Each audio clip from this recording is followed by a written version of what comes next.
Ratio का topic start किया था, उसमें कई सारे कंपोनेंट्स डिस्कस किए। एंटीसीडेंट्स क्या होते हैं, कॉन्सिक्वेंट्स क्या होते हैं, ठीक है, टोटल वैल्यूज़ को कैसे डिनोट करते हैं, वैल्यूज़ कैसे अज्यूम करते हैं और कैसे टोटल वैल्यूज़ निकालते हैं।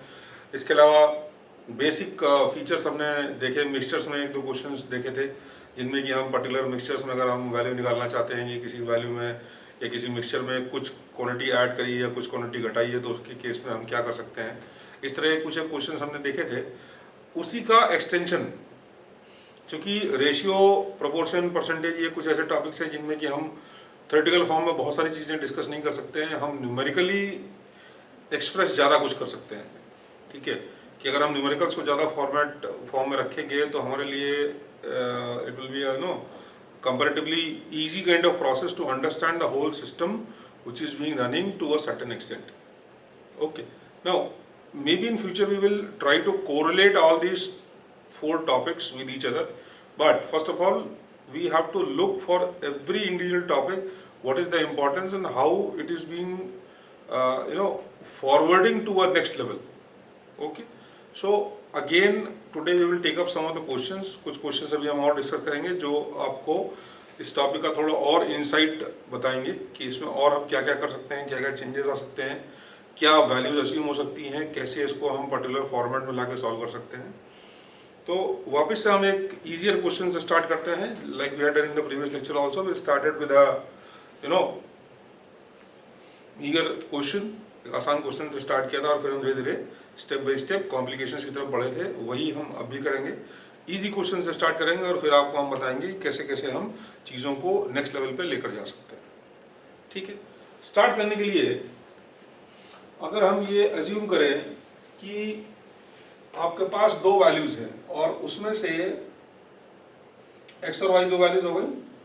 15% ऑफ एक्स, किसी वैल्यू का 15%, मान लो एक्स वैल्यू है तो एक्स का 15% इक्वल है 20% ऑफ वाई। ठीक है, कोई नंबर आपको दो दे रखे हैं, एक्स दे रखा है, एक वाई दे रखा है। ठीक है, अब इसका 15 एक्स का 15% और 20% का 20% किसका, वाई का, ये दोनों आपस में बराबर है, ये हमको पता है। ठीक है, तो क्वेश्चन क्या होता है, आपको x और y का रेशियो निकालना है। ये क्या होगा, x और y का रेशियो क्या होगा निकालना है। ठीक है, बहुत सिंपल है, देखने में ऐसा लगता है अच्छा कोई नंबर होगा जिसका 15% शायद बढ़ाएंगे फिर हम कम करेंगे या दोनों को बराबर लेकर आएंगे। बहुत सिंपल कैलकुलेशन है, बहुत सिंपल कैलकुलेशन है। क्या कहती है कैलकुलेशन की 15% को हम क्या एक्सप्रेस कर सकते हैं, 15% को हम एक्सप्रेस कर सकते हैं इस फॉर्म में 15/100 कर सकते हैं ना। ये परसेंटेज का बहुत ही सिंपल रूल होता है, ये हम सबको पता है। अगर 1% लिखा तो इसका मतलब 1% किसका, 100 का 1%। ठीक है, हम परसेंटेज में क्या कर सकते हैं, क्या करते हैं, हम परसेंटेज में दी हुई वैल्यू को 100 बराबर हिस्सों में बांट देते हैं और किसी एक नंबर का प्रेजेंटेशन उसमें दे देते हैं कि हमने अगर किसी वैल्यू को 100 भागों में बांटा, ठीक है, और आपसे पूछा इसका तीसरा भाग या थर्ड पार्ट कौन सा हुआ, तो थर्ड पार्ट कौन सा हुआ, 3/100। ठीक है, सिंपल इज दैट। तो बहुत सिंपल कैलकुलेशन होती है। तो हमने क्या किया, कुछ नहीं किया, केवल इसको जो लिखा हुआ है इसको हमने परसेंटेज में रिप्रेजेंट कर दिया। ठीक है, इसको हमने मान लिया 15x/100 is equal to how much, 20/20x/100, 20y है, सॉरी 20y/100, इतना मान लिया। ठीक है, जो लिखा था उसको वापस लिख दिया, कुछ खास नहीं किया। अब अगर हम x और y के बीच में रेशियो निकालते हैं तो इसको क्रॉस मल्टीप्लाई करना पड़ेगा। क्रॉस मल्टीप्लिकेशन हम सब जानते हैं, इसको इससे और इसको इससे। ठीक है, इधर से और इधर से क्रॉस मल्टीप्लाई हो गया। तो अगर हम रेशियो निकालते हैं x और y के बीच में, हमको ये पूछा गया था x और y के बीच में रेशियो क्या होगा, तो x और y के बीच में रेशियो क्या होगा, 20/100 multiplied by 100/15। Simple is that. अब देखें, बहुत सिंपल कैलकुलेशन है। हमने x और y के बीच में रेशियो निकालना है तो 20/100 हो गया और 100/15 हो गया, 100/15 हो गया। Simple is that. ये कैंसिल हो गया, क्या बच गया अपने पास, 20/15 या फिर 4/3। तो रेशियो क्या होगा, 4:3 का रेशियो आ गया आंसर। ये कैलकुलेशन बहुत सिंपल है, हमको सिर्फ बेसिक रूल्स मालूम होने चाहिए। हमको सिर्फ बेसिक रूल्स मालूम होने चाहिए कि हम किसी गिवन वैल्यू का कैलकुलेशन किस पार्ट में करना है, कितना करना है और कैसे करना है। ठीक है, कॉमन सेंस की चीजें हैं। 15% ऑफ x मतलब 15/100 इंटू एक्स, 20% ऑफ y मतलब 20/100 इंटू वाई, और हमने इसको सिंपली कैलकुलेट कर लिया। सिर्फ क्रॉस मल्टीप्लिकेशन मालूम होना चाहिए, लेकिन ये पता होना चाहिए कि क्रॉस मल्टीप्लाई करने पे हम x और y की अलग अलग वैल्यूज आइडेंटिफाई कर सकते हैं, ये हमें मालूम होना चाहिए। ठीक है, ठीक है, ये क्वेश्चन इजी था, समझ में आ गया। 4:3 का रेशियो हमने निकाल दिया दोनों के बीच में। ठीक है, एक स्टेप और आगे चलते हैं इसमें।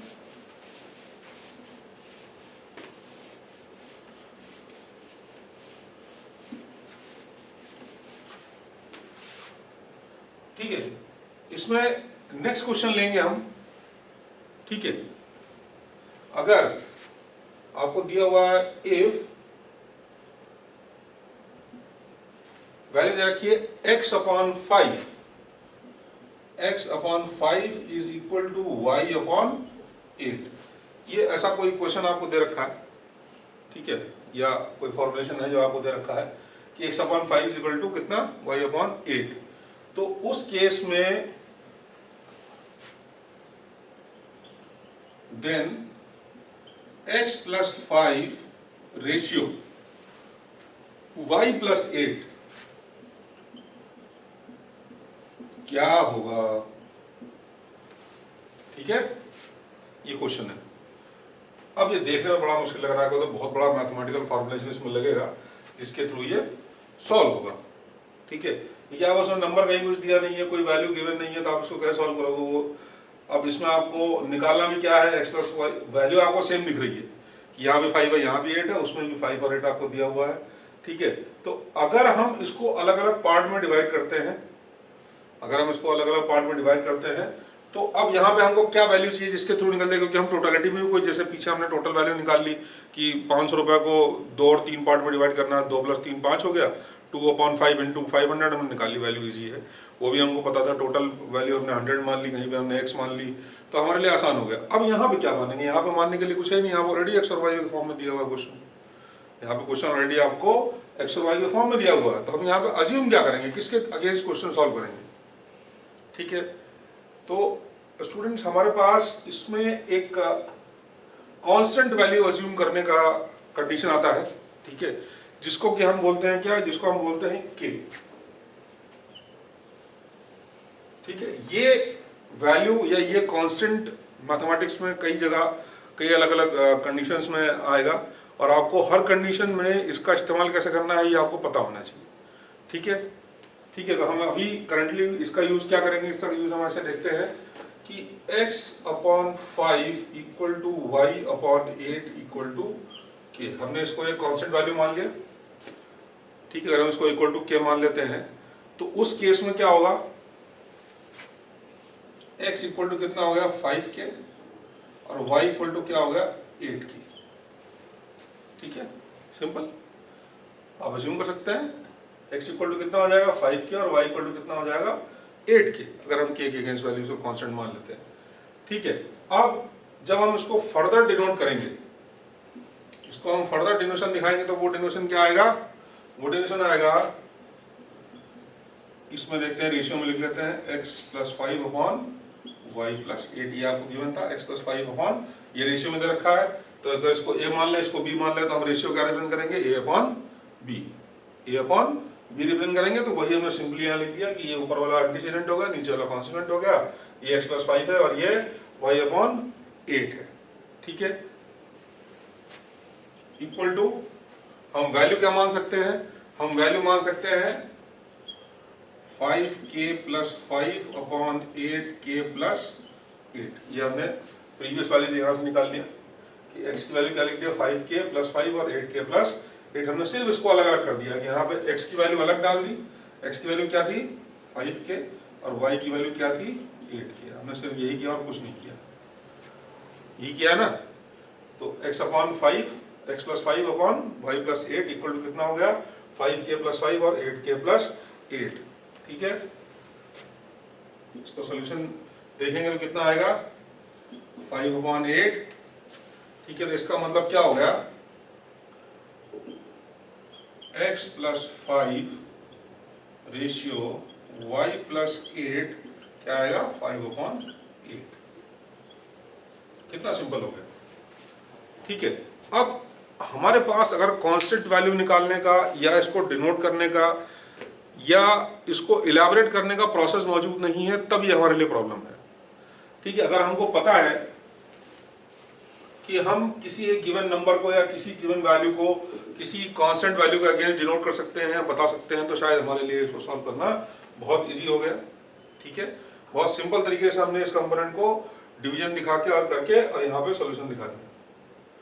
हम बेसिक चीजें पता है तो हमको यहाँ पे इसको देखकर ही पता है कि रेशियो 5:8 आएगा, लेकिन हमको प्रूव करके दिखाना है, ठीक है। अगर ये आपको मल्टीपल चॉइस में दे रखा है तो शायद आपके लिए इसको सॉल्व करना इजी है, लेकिन अगर मल्टीपल चॉइस में आपको ऑप्शन गिवन नहीं है और फिर आपको मैनुअली सॉल्व करना है, ठीक है, तो आपके लिए ये जो k की वैल्यू है ये हमको मालूम होनी चाहिए कि हम इसको कहाँ डिनोट कर सकते हैं, हम इसको कहाँ डिनोट कर सकते हैं, ठीक है।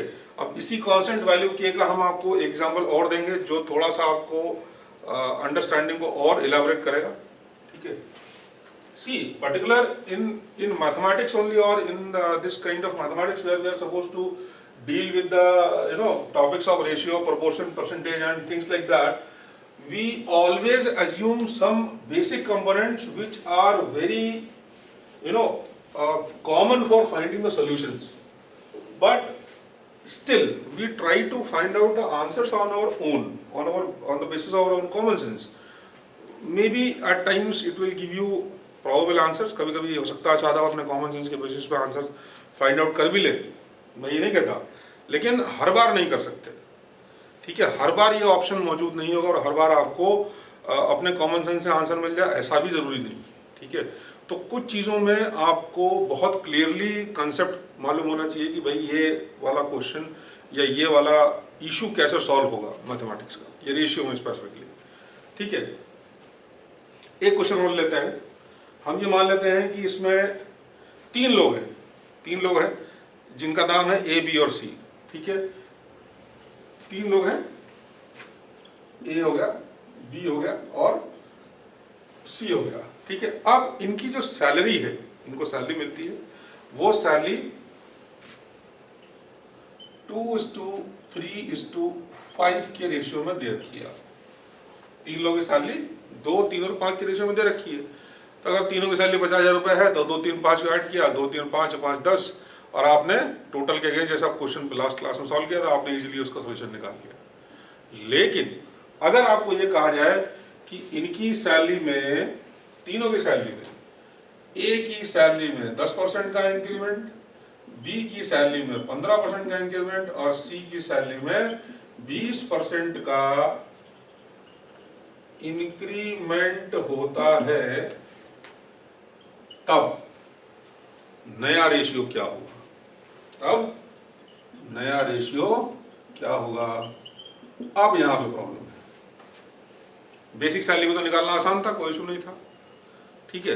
लेकिन अभी आपको ये देखना पड़ेगा कि इनके जो इंक्रीमेंट होने के बाद सैलरी बनेगी वो क्या है। फिर ये फर्स्ट वाले क्वेश्चन की तरह बन गया, फिर ये फर्स्ट वाले सैलरी की उसकी तरह बन गया। ये पुरानी सैलरी थी जो 2, 3 और 5 के रेशियो में थी, ठीक है। तो अगर हम वैल्यू वापस वही डिनोट करते हैं जो लास्ट क्वेश्चन में लिया था, मतलब क्या हुआ, इसको हम अज्यूम कर लें 2 के, बी को अज्यूम कर लें 3 के, सी को अज्यूम कर लें 5 के, कर लिया अज्यूम। तब इंक्रीमेंट होने के बाद क्या कंडीशन बनेगी, new salary of A is how much, कितना परसेंट इंक्रीमेंट भाई, 10% का इंक्रीमेंट है, ठीक है। बल्कि इसको हम 15 इसको ले लेते हैं और 10 इसको ले लेते हैं, 15, 10 और 20 का इंक्रीमेंट आ गया, ठीक है। तो ए का नया सैलरी क्या आएगा, वही सेम परसेंटेज वैल्यू में लेते हैं, परसेंटेज वैल्यू में लेने क्या आएगा,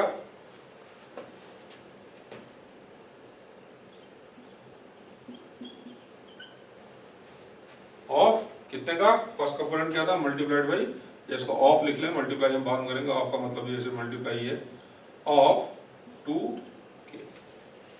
अब सर ने गलत लिख दिया, शायद गलत लिख दिया, नहीं यहाँ पे 115 क्यों आया, यहाँ पे तो 15 ही था, यहाँ पे 115 क्यों आ गया, गलत लिखा है? नहीं, गलत नहीं लिखा, ये गलत नहीं है। गलत किस लिए नहीं है, क्यों, उसका मैं रीजन बताऊंगा आपको। अगर रेशियो में सिर्फ आपको 15%, 20% और 10% दिया होता तो उसके लिए सोल्यूशन आसान था, आसान था, ठीक है।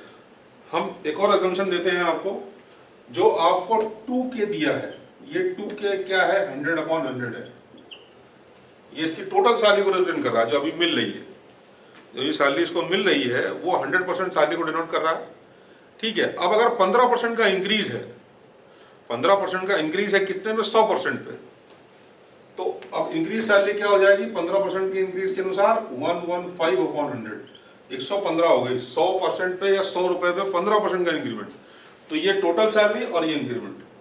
तो हमने जो यहाँ लिया है वो क्या लिया है, इंक्रीमेंट लिया है, हमने क्या लिया है, इंक्रीमेंट लिया। यहाँ हम ये भी कह सकते हैं ये क्या है, ये ए का न्यू सैलरी है, 2, 3 और 5 के रेशियो के बाद की नई सैलरी है, हम ऐसा भी बोल सकते हैं। फिर accordingly new salary of B कितना हो जाएगा भाई, 10% का इंक्रीमेंट है, 110/100 ऑफ कितना, 3k, ठीक है। इसी तरह सी का न्यू सैलरी क्या हो जाएगा भाई, इसका इंक्रीमेंट कितना, 20%, तो 120/100 ऑफ 5k, ये नई सैलरी आ गई, ये तीनों लोग नई सैलरी आ गई।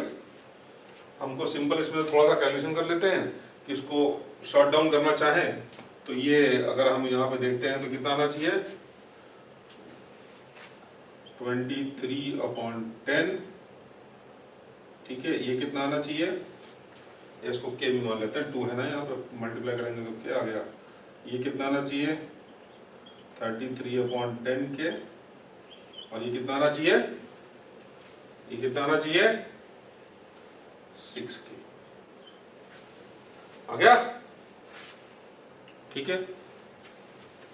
फर्दर आगे इसको देखते हैं, तो रेशियो भाई क्या बन गया, ये तीनों का नया रेशियो क्या बन गया, 23/10 k is to 33/10 k is to 6k, ठीक है।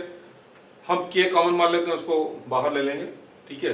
तो अभी अगर एलसीएम निकाल के सॉल्व करेंगे तो आंसर कितना आएगा, एलसीएम 10 आ गया इसका, तो 23:33:60, ये नया रेशियो आ गया। पुराना रेशियो क्या था, 2:3:5, और आपसे नया रेशियो पूछा गया तो नया रेशियो ये आ गया, नया रेशियो कितना आ गया, 23:33:66। सिंपल कैलकुलेशन है, ऐसा कोई बहुत बड़ा काम हमने इसमें नहीं किया, हमने सिर्फ इतना किया, इंक्रीमेंट बताया गया हमको कि भाई ये रेशियो था, ये इंक्रीमेंट हुआ 15, 10 और 20% का इंक्रीमेंट ए, बी और सी की सैलरी में, तो नया रेशियो क्या होगा, सिर्फ इतना पूछा, तो हमने कुछ नहीं किया, सिर्फ ये 15% को इंक्रीज मान के कन्वर्ट कर लिया। ये सैलरी 2k की, या जो फर्स्ट वाला आदमी है या ए है, उसकी सैलरी कितनी, 100/100, इंक्रीमेंट कुछ नहीं है, तो 100% सैलरी उसकी मान ली। तो अगर 15% इंक्रीमेंट है तो वो कहाँ दिखाएंगे, 115 पे, 100 में ऊपर 15 ऐड कर दिया एंटीसीडेंट में, तो यहाँ पे 115 आ गया और नीचे 100 आ गया, वो परसेंटेज वही रहेगा। 100 रुपये भी तो बढ़ी है ना सैलरी, मान लो 100 रुपये सैलरी, तो 15% इंक्रीज हो गया, तो कितनी हो गई, 115 हो गई, तो 115/100, इसी तरह बाकी तीनों की ले ली, इसको सॉल्व किया और ये नया रेशियो फाइंड आउट कर लिया, ठीक है। अब यहाँ पे आप देखें कि वैल्यू वही है जो हमने फर्स्ट लेक्चर में डिस्कस किया था कि एंटीसीडेंट है, कॉन्सिक्वेंट है, ये है, चीजें वही हैं, लेकिन इलाबोरेटेड है, particular components are being elaborated to a certain extent again and again, but we are not supposed to leave the basic concept behind at any given point. If we keep the track of a basic concept, we will certainly find out appropriate solutions to the questions we are having in front of us. ठीक है, basic concept नहीं छोड़ेंगे तो हमको बहुत सारे solution जो है वो मिलेंगे। हम शायद इन्हीं को परम्यूटेट कॉम्बिनेट करके हम अपने कॉमन सेंस से बहुत सारे आंसर्स निकाल सकते हैं, लेकिन बात किसकी है, बात है प्रैक्टिस की। We need a lot of practice to come to a certain stage where we do not even need pen and paper. Fine. मैं आपको एग्जांपल देता हूं, जैसे कुछ एक कॉम्पिटिटिव एग्जाम्स होते हैं, ठीक है, क्वेश्चन बहुत लंबे लंबे आते हैं उसमें, ठीक है, टाइम लिमिटेड होता है, आपको 100 क्वेश्चन सॉल्व करने के लिए प्रोबेबली 115 से 120 मिनट मिलते हैं, और उसमें से अगर 20 क्वेश्चन 30 क्वेश्चन अगर मैथमेटिक्स के हैं, तो आप बाकी क्वेश्चंस को पढ़ने में और आंसर करने में, अगर एक क्वेश्चन को पढ़ के आंसर करने में आपको 50 से 60 सेकंड लग रहे हैं या 40 सेकंड लग रहे हैं, तो इसका मतलब ये हुआ लगभग सभी क्वेश्चंस के लिए आपके पास सेम टाइम है। आप 100 क्वेश्चन 115 से 120 मिनट में सॉल्व नहीं कर सकते, तो इसका मतलब क्या हुआ, अगर मैथमेटिक्स के 25 क्वेश्चन आ गए फिर क्या होगा, आपको तो क्वेश्चन लिखने में ही 1 मिनट निकल जाएगा, तो सॉल्व कैसे करेंगे।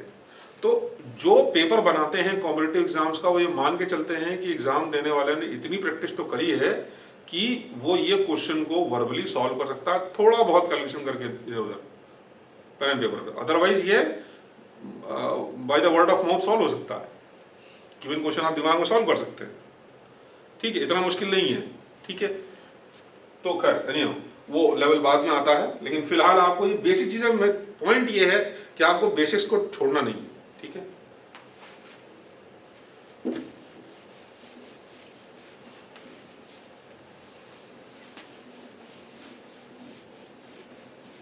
Then we will again take a certain extension of the same of the question we had discussed just now. हम इसी क्वेश्चन का एक और एक्सटेंशन लेते हैं, ठीक है, वो भी आपके पास आएगा, लेकिन मे भी शायद कॉन्स्टेंट फॉर्म में नहीं है। 2 लोग हैं, हम मान लेते हैं कौन है, हमारा कैमरामैन सुमित या जो भी नाम उसको मान लेते हैं। 2 लोग हैं, रवि है और सुमित है, ठीक है। इन दोनों को सैलरी मिल रही है, काम कर रहे हैं तो सैलरी मिल रही है, ठीक है। सैलरी कितनी मिल रही है ये नहीं पता, यही प्रॉब्लम है। पता क्या है इनको, हमको ये पता है कि इन दोनों की सैलरी क्या है, 2 और 3 के रेशियो में, इनकी सैलरी जो है 2 और 3 के रेशियो में है, ठीक है। काम करते करते 1 साल हो गया, इनको इंक्रीमेंट मिला, अच्छा काम किया तो इंक्रीमेंट भी अच्छा मिला। अब बॉस ने बोला कि इन दोनों को इंक्रीमेंट कितना देना है, बोले साहब दोनों को बराबर इंक्रीमेंट दो, दोनों साथ ही आए, क्वालिफिकेशन भी सेम है, काम भी बराबर कर रहे हैं, तो दोनों को इंक्रीमेंट भी समान देना चाहिए।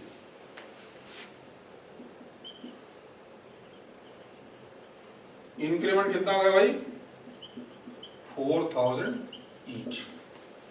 Salary of both the people have been increase to 4000, increase by 4000 rather, ठीक है। 4000 से दोनों की सैलरी बढ़ा दी, मान लो 10,000 मिल रहे थे तो दोनों की सैलरी 14,000 हो गई।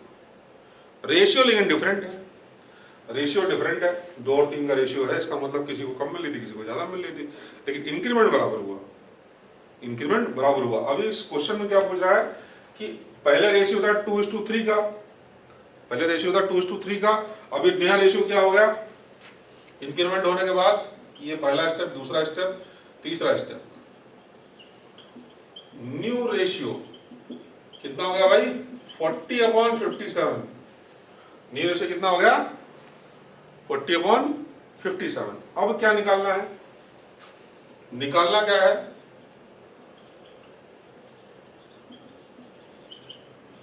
Present salary of Sumit, Sumit का प्रेजेंट सैलरी निकालना भाई। तो थोड़ा सा मुश्किल काम दिखता लेकिन मुश्किल है नहीं, ठीक है, थोड़ा सा मुश्किल लग रहा है, बहुत सारी चीजें हो गई। रवि और सुमित 2 लोग काम कर रहे थे, दोनों की सैलरी का रेशियो कितना था, 2 और 3 का, दोनों की सैलरी 4-4 हजार रुपए दोनों की बढ़ा दी गई, तो नया रेशियो कितना हो गया, 40/57 का। निकालना क्या है, सुमित की नई सैलरी, सुमित की नई सैलरी, ठीक है। Basics, again we come back to the basics. Suppose we consider that let the salary of Ravi and Sumit is, कितनी सैलरी है, 2x और 3x, कितनी है, 2x and 3x, ठीक है भाई, आसान। तो अगर ये रेशियो में है, 2 और 3 रेशियो में, तो उसको क्या लिख सकते हैं, 2x/3x, वो एंटीसीडेंट हो गया, 3 कॉन्सिक्वेंट हो गया, ठीक है। ये सैलरी आ गई, हमने अगर x उसमें लगा दिया, ठीक है, तो x लगने से क्या हो गया, टोटल में कन्वर्ट हो गया। टोटल में कन्वर्ट होने का मतलब कि अभी पहले रेशियो में था, अभी एक्चुअल सैलरी रवि कितनी है, 2x, और सुमित की कितनी है, 3x, सिंपल इज दैट। अब अगर ऐसा हो गया तब फिर क्या होगा, दोनों की सैलरी में अब हम ये चूंकि वैल्यू में कन्वर्ट हो गया, रेशियो से वैल्यू में कन्वर्ट हो गया, तो वैल्यू में हम वैल्यू जोड़ सकते हैं, ये वैल्यू में कन्वर्ट हो गया तो इसमें और वैल्यू जोड़ सकते हैं। इंक्रीमेंट कितना है 4000, दूसरा स्टेप हमने यहाँ पे 4000 ऐड कर दिया, इसकी वैल्यू 4000 से बढ़ गई और इसकी वैल्यू भी 4000 से बढ़ गई, ये बड़ी भी सैलरी आ गई, 4000 इंक्रीमेंट हो गया। 4000 इंक्रीमेंट होने पे क्या हुआ कि नया रेशियो कितना होगा भाई, नया रेशियो हो गया 40/57, नया रेशियो क्या हो गया 40/57। Simple as that. हमको वापस इसको क्या करना पड़ेगा, जो अभी तक करते हैं क्रॉस मल्टीप्लाई करना पड़ेगा। क्रॉस मल्टीप्लाई करेंगे तो क्या आएगा भाई 57 2x + 4000 इक्वल टू 43x + 4000। ठीक है, यहां तक क्लियर है, यहां तो कन्फ्यूजन थोड़ी है। ठीक है, अब इसको जब हम फर्दर सॉल्व करेंगे, तो मे भी शायद कैलकुलेशन थोड़ा सा लंबा होगा, मैं आपको शॉर्ट करके दिखाता हूँ। इसका हम सॉल्यूशन जब फर्दर लेंगे तो ये ऐसा कुछ आएगा कि 6x = 68,000, 6 = 68,000 और 3x = 34,000, 3x = 34,000। ठीक है, यहां तक आ गया। ठीक है, अब इसको एक लेवल और फर्दर लेकर जाते हैं और क्या निकालते हैं, हम निकालते हैं, यहां पे देख लीजिए आप,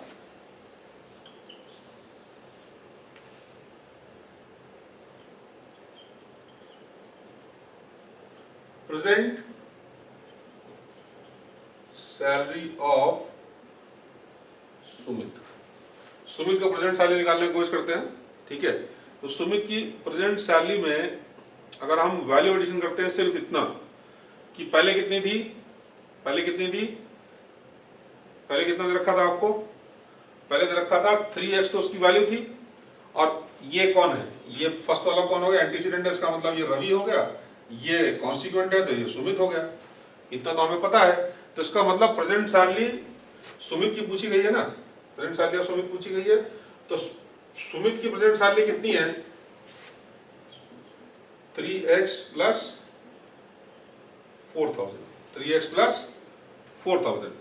ठीक है, तो वैल्यू क्या उसमें बढ़ा कितना, या वैल्यू कितनी है, 3x की वैल्यू कितनी आ गई, 3x की वैल्यू आ गई 34,000, तो हम 3x की वैल्यू यहाँ रिप्लेस कर देंगे, 34,000 + 4,000, तो सैलरी कितनी बन गई सुमित की 38,000 बन गई। ठीक है, वापस से देख लीजिए कैसे सॉल्व किया। रवि और सुमित दो लोग थे, उनकी सैलरी में रेशियो 2:3 का था, इंक्रीमेंट 4000 का हो गया दोनों की सैलरी में, नया रेशियो कितना बन गया 40/57 और प्रेजेंट सैलरी ऑफ सुमित आपको निकाल ली। ठीक है, सिंपल। अब हमने क्या किया, रवि और सुमित की दोनों की सैलरी कितनी मान ली 2x और 3x मान लिया। अब इसको सॉल्यूशन करेंगे तो क्या आएगा, 2x 3x मान लिया, तो 2x में इंक्रीमेंट कितना आ गया 4000, 2x + 4,000, 3x का इंक्रीमेंट कितना आ गया 4,000, तो ये 4,000 आ गया, 3x + 4,000। नया रेशियो कितना बन गया इसके अनुसार 40/57, दोनों को क्रॉस मल्टीप्लाई किया, ये इक्वेशन डेवलप हो गई ये वाली। इसको फर्दर आप सॉल्व करके देख लें, कोई सा इशू नहीं है, ये प्रॉब्ली यही आंसर आएगा शायद। ठीक है, तो 6x = 68,000 सॉल्यूशन आ गया। थोड़ा सा और इसको सॉल्व कर लिया, दोनों तरफ 2 से डिवाइड कर दिया, सिंपल, तो ये 3x = 4,000 बन गया। हमको एक 3x की वैल्यू मिल गई, हमको 3x की वैल्यू मिल गई। ठीक है, प्रेजेंट सैलरी कहाँ दी थी 3x + 4,000, वो हमने यहाँ लिख दी 3x + 4,000 और 3x को रिप्लेस कर दिया इसकी वैल्यू से, जो कि कितना है 34,000, तो 34,000 + 4,000 कितना आ गया 38,000। ठीक है, मैं फिर वही बात बोलूंगा जो अभी तक बोलता है कि हम बेसिक चीजों में कैलकुलेशन को छोड़ नहीं सकते, भूल नहीं सकते, हमको ट्रैक रखना पड़ेगा। जो ये हम सॉल्व कर रहे हैं कि हमको x कहाँ पे लेना है, k कहाँ पे लेना है, ठीक है, सॉल्व कैसे करना है, चीज़ों को एसिमुलेट कैसे करना है, स्टेप बाय स्टेप फॉर्मुलेशंस है। ठीक है, आप 25 क्वेश्चन 30 क्वेश्चंस लगाएंगे तो शायद आपको 3 क्वेश्चन याद रहेंगे। उसका रीजन क्या है कि जो 30 क्वेश्चन आपने पहले सॉल्व किए हैं वो 30 क्वेश्चन उन्हीं 3 का एक्सटेंशन है। मैथमेटिक्स में कहीं से अलग से सवाल बन के नहीं आते हैं, सवाल हमेशा कंसेप्ट पे होते हैं। ठीक है, आप कोई भी मैथमेटिक्स का कंसेप्ट है, मान लीजिए क्वाड्रेटिक क्वेश्चन पढ़ रहे हैं, सिंपल लीनियर क्वेश्चन पढ़ रहे हैं, तो उन इक्वेशन की प्रॉपर्टीज़ हैं। हम जनरली बुक्स पढ़ते हैं, करते हैं, तो हम नोट्स में लिखते भी हैं, थोड़ा सा प्रैक्टिस भी करते हैं, लेकिन एक समय के बाद हम प्रॉपर्टीज़ भूल जाते हैं। ठीक है, हम प्रॉपर्टीज़ भूल जाते हैं। हम ये देख लेते हैं कि ax plus B Y equal to C होता है, हमको ये मालूम है, लेकिन हमने उसके नीचे प्रॉपर्टी दी होती है, उसमें लिखा होता है ax plus B y minus c is equal to 0। ये प्रॉपर्टी हम भूल जाते हैं, लेकिन उसके अगेंस्ट क्वेश्चन आएगा तो हम उसमें बहुत कोशिश करते हैं किस तरह सॉल्व किया, लेकिन नहीं होता, क्योंकि हम वो प्रॉपर्टी भूल गए। हमें पता ही नहीं कि ax plus B y minus c equal to 0 भी हो सकता है ना। तो ये कुछ बेसिक चीज़ें हैं जो हमको भूलनी नहीं है, उसको याद रखना है और उनको क्वेश्चंस में अप्लाई करने की कोशिश करनी है। ठीक है, और एक लेवल आगे चलते हैं।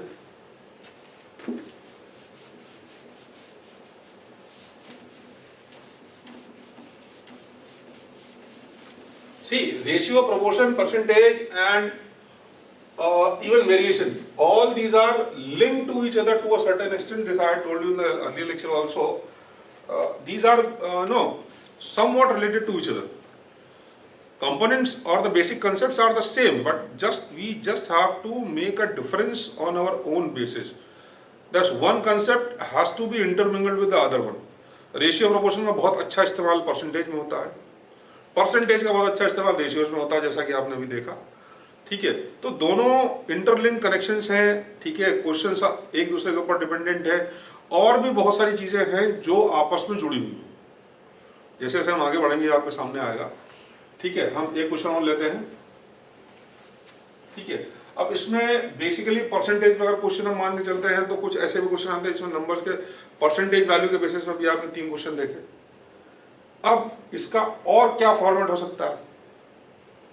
क्या कोई ऐसा क्वेश्चन है जो इससे भी एक लेवल आगे जा सकता है, या और भी क्या हो सकते हैं? हो सकता है, बिल्कुल हो सकता है। जैसे कि एग्जाम्पल के लिए आप मान लो कि 2 नंबर हैं। ठीक है, जैसे आपको हम ऐसा क्वेश्चन लिख सकते हैं कि 20% 2 नंबर है जो कि किसी तीसरे नंबर से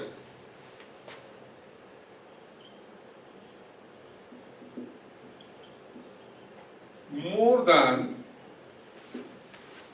अ थर्ड नंबर। 2 नंबर है। ठीक है, जो कि तीसरे नंबर से कितना ज्यादा है? 20% और 30%। तीसरे नंबर से कितना ज्यादा है? 20% और 30%, oh sorry 50%। Find the 2 numbers.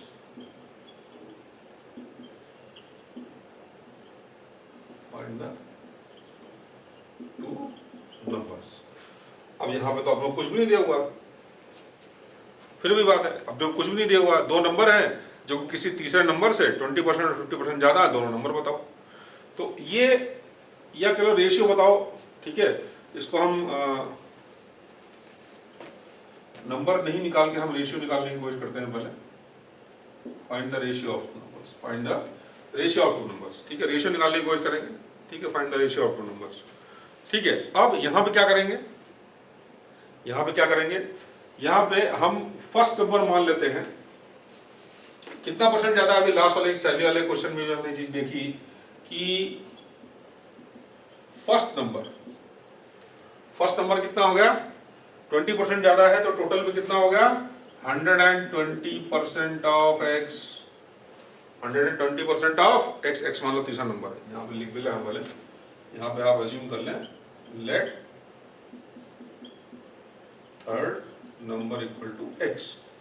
ठीक है, तो फर्स्ट नंबर कितना ज्यादा है x का? 120%, या 20% तो 100 पे इंक्रीमेंट हो गया तो 120 आ गया। सेकेंड नंबर कितना ज्यादा था भाई? 150% ऑफ x। इधर रखा है, ये हमने भी पीछे भी क्वेश्चंस में चीज देखी। ठीक है, तो हम इसको डिनोट कैसे करेंगे? डिनोट करना आसान है। 120% ऑफ x का मतलब क्या होगा भाई? 120/100x, और ये कितना हो गया? 150/100x। इसको हम फर्दर थोड़ा सा चलो सॉल्व करेंगे तो शायद कुछ ऐसा आएगा। ये अगर हम सॉल्व करते हैं तो 6x अपॉन कितना आ सकता है, इसको आप देख ले।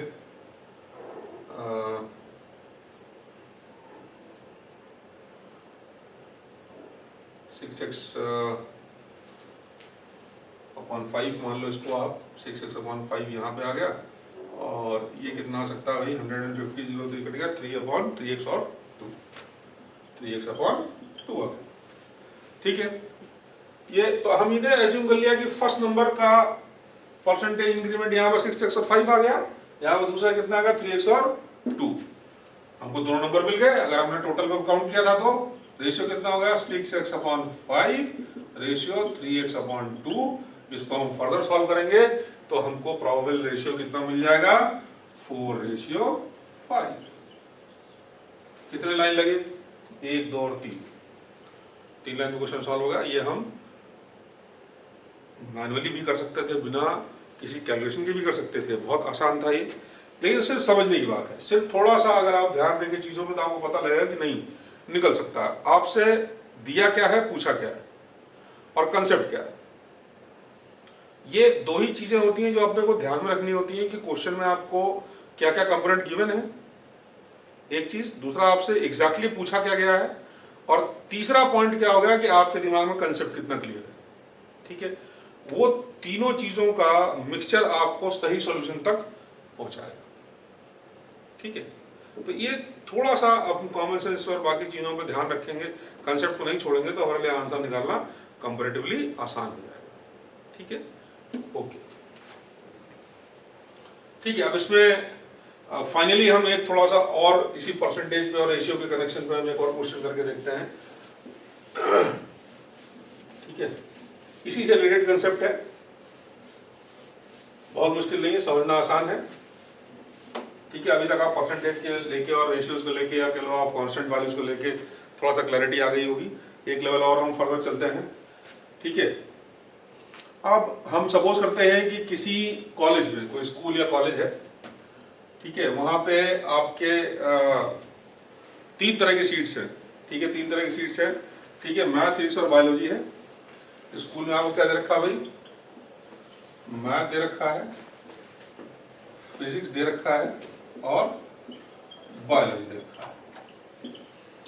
ठीक है, ये स्कूल में पढ़ाए जाते हैं, इनके अलग अलग सेक्शंस हैं और इन सेक्शंस में different set number of seats हैं।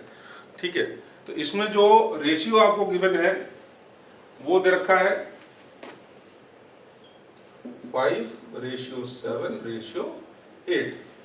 क्या रखा है, मैथ, फिजिक्स और बायोलॉजी में कितना कितना रखा है, 5, 7 और 8 का रेशियो दे रखा है। ठीक है, अब आपसे कह रहे हैं कि इनका सीट्स को इंक्रीज किया गया, सीट्स को इंक्रीज किया गया, सीट्स शायद नंबर में इंक्रीज करी होंगी स्कूल ने या कॉलेज ने, लेकिन हमको क्या बताया जा रहा है, हमको ये बताया जा रहा है कि परसेंटेज में सीट का इंक्रीमेंट है कितना कितना, इंक्रीमेंट कितना कितना हो गया भाई, मैथ में हो गया 40%। ठीक है, मैथ में हो गया 40%, फिजिक्स में हो गया 50% और बायोलॉजी में कितना हो गया 70%। ठीक है, सॉरी 75%, इसमें हो गया 75%। शायद बायोलॉजी लोग ज्यादा पढ़ते होंगे, बायोलॉजी पढ़ने वाले कुछ ज्यादा होंगे, इसमें ज्यादा हुआ। ठीक है, अब इसमें निकालना क्या है, इसमें क्या निकालना है, जैसा जो पीछे हम लोगों ने क्वेश्चन सॉल्व किया, निकालना क्या है, रेशियो ऑफ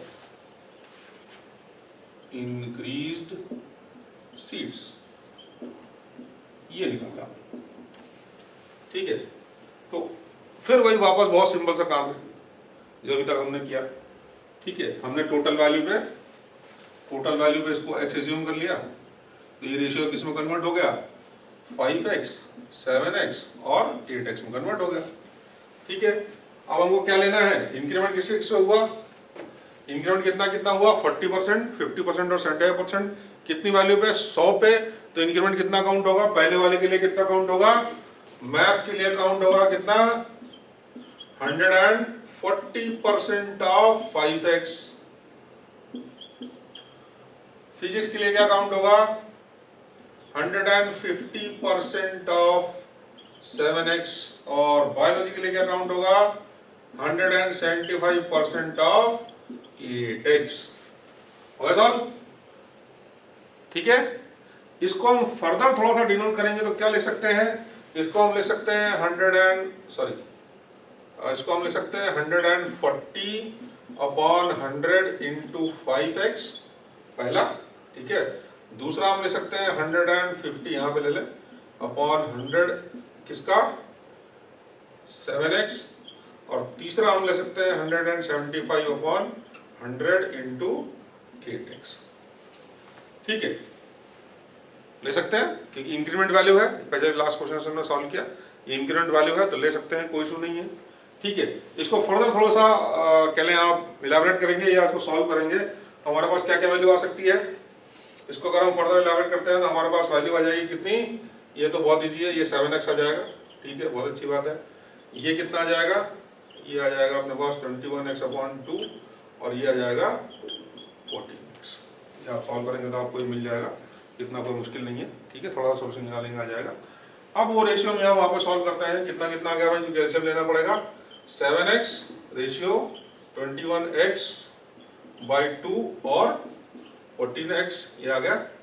ठीक है, तो 2 का एलसीएम हमने अगर यहाँ पे ले लिया है तो हमारे पास वैल्यू कितनी कितनी आ जाएगी, वैल्यू आ जाएगी अपने पास 14x। ठीक है, 14x आएगा, 21x ऑलरेडी यहाँ पे है और यहाँ पे कितना हो जाएगा 28x। ठीक है, इसको हम फर्दर अगर सॉल्व करना चाहें तो वैल्यू के फॉर्म में अगर सॉल्व करना चाहेंगे तो ये रेशियो हो जाएगा 2:3:4, 7 2 14, 7 3 21 और 7 4 28 और 2:3:4 का रेशियो हो जाएगा नई सीड्स का। ठीक है, तो जैसा कि आप इधर देख सकते हैं हमने बहुत ही सिंपल टाइप ऑफ क्वेश्चन से स्टार्ट किया था। ठीक है, डिस्कशन। ठीक है, और धीरे धीरे करके जैसे जैसे उसमें चीज़ें ऐड होती गई, कॉम्प्लिकेटेड बोलना थोड़ा सा ठीक नहीं होगा, ये कॉम्प्लिकेशन नहीं है, ये दिए हुए कंसेप्ट का एक्सटेंशन है। ये दिए हुए कंसेप्ट का एक्सटेंशन है तो हमको ये आइडेंटिफाई करना होगा कि ये एक्सटेंशन कितना फ्रूटफुल है या कितना हमारे समझ में आया।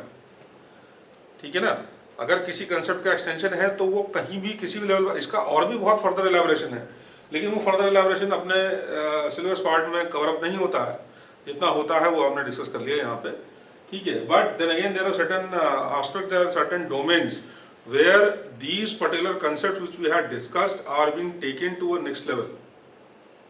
Fine, even in the you all must have heard about the examination of CAT, Common Aptitude Test, which is being taken for doing MBA from topmost institution of the country as such. So and in the same case, the percentile value which is being given in IIM Ahmedabad and Lucknow and other places, it is somewhat around at times it reaches to 19% as well. Fine. So उस case में भी आपको ये देखना होगा कि numerical aptitude या जिसको हम क्वांटिटेटिव एप्टीट्यूड बोलते हैं वो बहुत इंपॉर्टेंट रोल प्ले करता है इवन कैट के एग्जाम। ठीक है, या इसके अलावा और भी बहुत सारे एग्जाम्स स्टेट लेवल पे या के अलावा कंट्री लेवल पे होते हैं जिनमें कि quantitative aptitude as an integral part होता है और हमको उसका सॉल्यूशन देना ही देना है अगर हर हाल में अगर हमको कंपटीशन बीट करना है तो। सो उस केस में ये आपको बहुत हेल्पफुल टॉपिक है और हम इसके क्वेश्चंस आपको कंटेंट में देंगे जिसके थ्रू आप उसको और सॉल्यूशन फर्दर निकाल सकते हैं। ठीक है, so thank you very much students, we will come up with another lecture of this topic, that is proportion, in the next class. Okay, we will discuss few things. Again, I will tell you that proportion is another extension of ratio itself. So it has to be it has to be somewhere related to the concept of ratio as well. ठीक है, थोड़ा थोड़ा relationship तो है ही है ratio और proportion में, question के सोल्यूशन में भी है, थोड़ा सा कंसेप्ट में भी थोड़ा सा चीज़ें कॉमन है। तो कैसे हैं और क्या है वो हम नेक्स्ट लेक्चर्स में देखेंगे। ठीक है, I will try to devote even 2 lectures for each of the topic we have taken over here. Fine, okay, thank you.